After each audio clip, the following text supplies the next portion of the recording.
Shalom, queridos. Hoje é Eclesiastes capítulo 7. Vemos que o pensamento do pregador começa a se formar.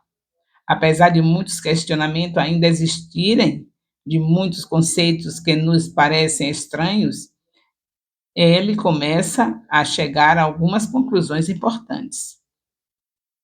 O escritor está chegando em conclusões importantes. A gente que achou tão estranho as conversas dele, agora vamos ver as conclusões importantes. Quero destacar 2 pontos que me chamam a atenção neste capítulo, sem me esquivar dos assuntos mais complexos.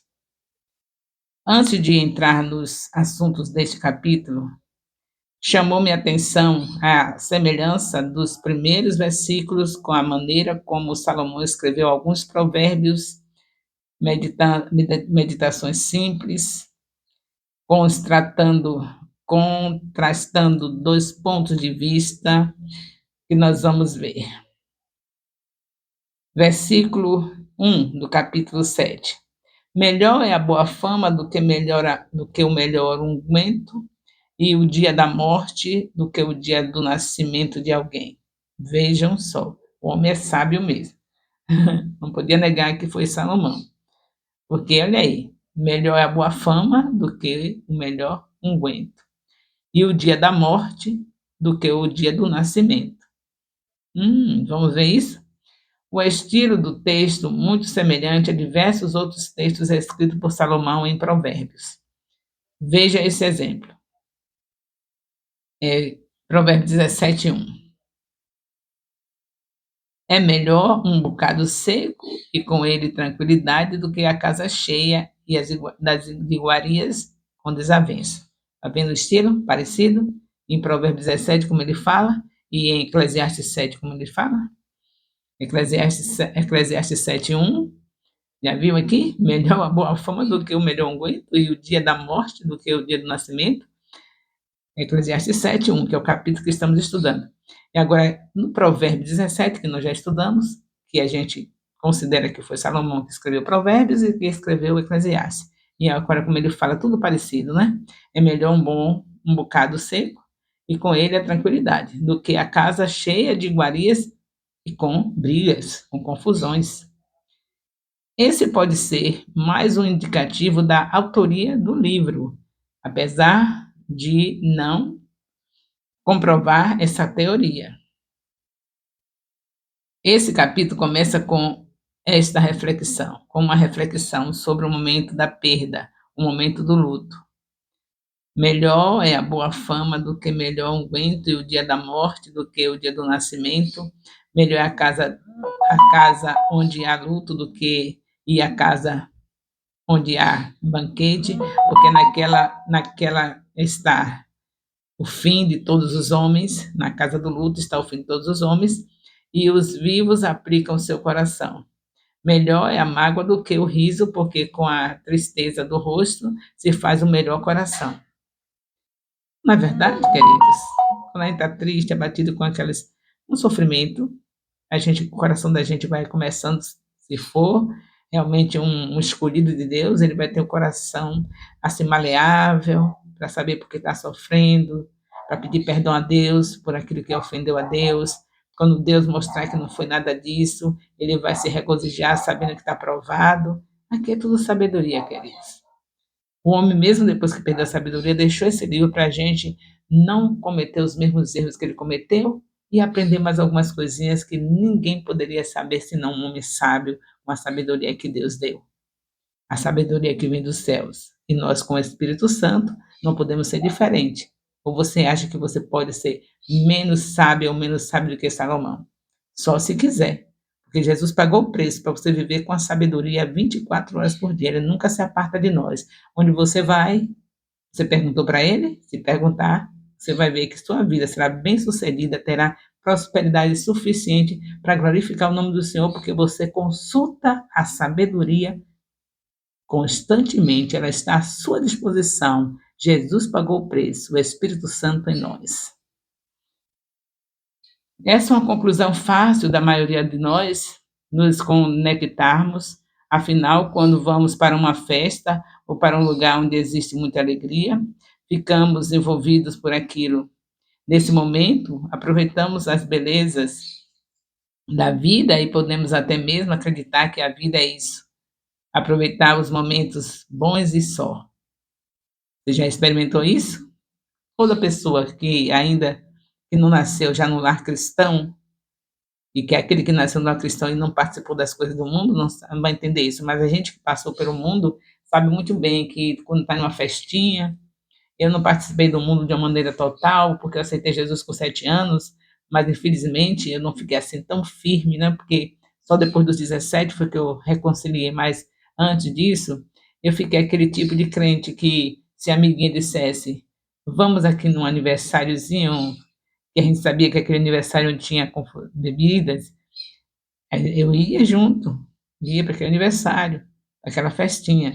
E o pior de tudo é que eu me contaminava, porque se eu fosse só para mostrar à amiga que eu sou luz, onde eu chegar, eu não participava nada daquilo, mas aí eu dançava naquela casa, meu pai permitia dançar na casa de uma pessoa amiga, no aniversário, essas coisas, a gente sabe que a gente fica tão deslumbrado, né? Dançando, aquela coisa linda de dançar, que a gente gosta de dançar, mas não sabendo que acabou aquilo ali, se não tem Jesus, já foi. Se tem Jesus, nem vai fazer esse tipo de dança, né? E se não tem, já sabe que não tem nada ali para a gente aproveitar, tudo passageiro, e nós temos coisas maravilhosas para fazer para a eternidade. A dança com o Espírito de Deus é muito maravilhosa. Você já foi no culto São Sem Limites? As pessoas, quando dançam, elas saem felizes, né? Porque a gente sabe que quando é Deus, a felicidade só pode dançar e se sentir triste, abatido, aquele que não tem Jesus. Depois que dança, sai tudo angustiado, mas graças a Deus, no culto São Sem Limites, a gente sabe que é o Senhor que está levando seus filhos a dançar, porque eles saem felizes, querendo voltar na outra semana, dançar novamente com Jesus. Os velhos e os jovens se alegram na dança, diz a palavra de Deus. Então, vamos assim, quando vamos para um velório, a dança, você já sabe como é, a pessoa pensa que é somente aquilo a vida, a dança que eu estou falando do mundo, como Salomão está falando. Pensa que somente aquilo na vida que vale. Que beleza, a carne fica toda derretida, mas que maravilha dançar. Principalmente agora que a gente dança umas danças estranhas, a carne gosta, né? Aí que maravilha. Aí Salomão agora está falando sobre isso. Quando vamos para um velório, por exemplo, inevitavelmente refletimos sobre a brevidade da vida. Aí é outra história. Você vai cair na sua realidade, você eu e você, nós estamos morrendo em frente às pessoas. Você está dançando com alguém, está morrendo e você também. Você sabia disso? Você que está lá na vidinha à vontade da carne, eu espero que ninguém aqui no discipulado esteja, mas sabe como foi isso quando estava, antes de conhecer Jesus? Estava morrendo em frente daquela pessoa que você estava dizendo que prazer dançar com você. Morrendo. E a pessoa também, que maravilha que você gostou de dançar comigo. Morrendo. Tem que ter inteligência, tem que usar inteligência, queridos. Quando a gente nasce, já começa o processo da morte. É lento, cada dia. Não é melhor viver para a eternidade? Se a gente sabe que aqui é tudo passageiro, quando o mundo vai, 120 anos, e passa rápido. E como é que a gente tem a coragem de ficar fazendo fé, confiança nesses prazeres da terra? Não é muita falta de Jesus mesmo? Mas com Jesus a gente entende. A gente entende que pode viver assim, sem essas danças carnais, dançar só em espírito, porque o Senhor alegra a gente com a dança, o movimento do nosso corpo, ele é maravilhoso. E aí, já entenderam por quê? Fique no velório, é diferente, você vai lembrar que a vida é curta, mesmo 120 anos, você sabe que um dia vai ter que se encontrar diante de Deus, e você vai cuidar de fazer as coisas que agrade àquele que você vai viver para sempre. É outra diferente, é muito diferente. Muito, muito diferente. O homem é semelhante à vaidade. Os dias são como a sombra que passa. É Eclesiastes 14, o Salmo, não, é Salmo 144, versículo 4. Aqui está mostrando o salmista também falando semelhante a Salomão. E também Tiago fala, Tiago 4,14. Digo-vos que não sabeis que acontecerá amanhã, porque que é a vossa vida? É um vapor que aparece por um pouco e depois desvanece. É isso que é a nossa vida. Tiago 4,14. Eu nasci outro dia, para mim foi outro dia. Já estou com 75 anos. Desaparecendo. Cada dia desaparecendo na sua frente. Cada dia um dia menos. E você também, que está novinho aí, cada dia um dia menos. Quando chegar aos 70, misericórdia. Eu consegui chegar? É assim que eu vi. Meu Deus, eu consegui chegar? Louvado seja o teu nome, o Senhor é lindo demais. O Senhor me permitiu chegar aos 75. Aí quando eu chegar aos 100, eu vou dizer a mesma coisa. Jesus, só o Senhor pode fazer isso, porque a vida é breve. Passa rápido. Mas se a gente vai nesse dia a dia entendendo isso, olhando para a pessoa que você está no seu trabalho, sabendo que ela está indo embora cada dia, e você também, você se apressa a estudar a palavra, a se preparar, ter um discipulado de excelência toda semana, ter na sua casa a leitura da Bíblia constantemente, 3 capítulos pelo menos por dia, para você se encher da palavra, esconder a palavra no seu coração para não pecar contra Deus e conseguir fazer o que Jesus mandou. Você não vai fazer despreparado, tem que estudar. Então você vai ganhar, consolidar, discipular e enviar. Porque você sabe que esse colega de trabalho e você, um está morrendo em frente ao outro. Cada dia um dia menos. Você sabe que você, essa colega de faculdade, está morrendo um diante do outro. Cada dia um dia menos. Você sabe que essa sua vizinha ou esse vizinho, para os homens, os vizinhos que vão cuidar dos vizinhos e as mulheres cuidam das vizinhas. Para você, essa vizinha ou esse vizinho que está em sua frente está morrendo e você também. Se a gente tiver essa sabedoria de Salomão, se bem que ele abandonou, mas pelo menos ter esse conhecimento, a gente, com certeza, a gente tinha pressa a estudar mais a Bíblia, ainda estava achando pouco. Meu Deus, a nossa discipuladora geral, a apóstola Renascimento, deu bobeira, ela devia aumentar o número de capítulos para a gente ler por dia. Para dentro de um ano a gente está conhecendo a palavra, mas ler e meditar.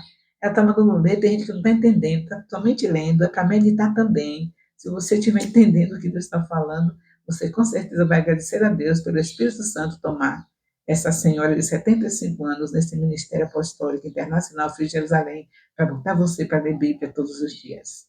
E um dia na semana estudar um capítulo com o seu discipulador. E eu louvo ao Senhor por isso. E Salomão está nos ajudando a entender que aqui é tudo passageiro, só é para a eternidade, o que não passa é a palavra. Jesus Cristo falou, tudo pode passar, mas a minha palavra não passará. A minha palavra é viva e eficaz. A minha palavra é como martelo que esmiuça a pedra. A minha palavra é como fogo. Quem medita na minha palavra de dia e de noite é como árvore plantada que dá seus frutos na estação própria, cujas folhas não caem, tudo quanto fizer prosperará. A gente vai viver a palavra, sem nenhum queixume de quem te botou para ler a palavra. Você vai agradecer a Deus por essa vida que está lhe colocando para botar para ler a palavra, para estudar a palavra. Mas eu já estudava nessa dimensão? E por que está gritando? Se você já estudava, por que está gritando, está falando, está achando ruim? É porque não estudava. Porque eu estou vendo aqui apenas um começo. Era para ser muito mais. Mas como a gente não podia pegar pesado, botou somente um capítulo por semana e 3 capítulos por dia em casa, para não pegar pesado. Porque do jeito que nós estávamos, sem nenhum compromisso com a palavra, uma leiturazinha de um capítulozinho que eu gosto, porque esse capítulo aqui é maravilhoso. Não é o que você gosta, é de Gênesis a Apocalipse. Nós temos que gostar de Gênesis e Apocalipse porque a palavra é Jesus, o nosso amado, o amado da nossa alma, que deu a sua vida por nós, que derramou seu sangue na cruz por nós. A palavra é Ele.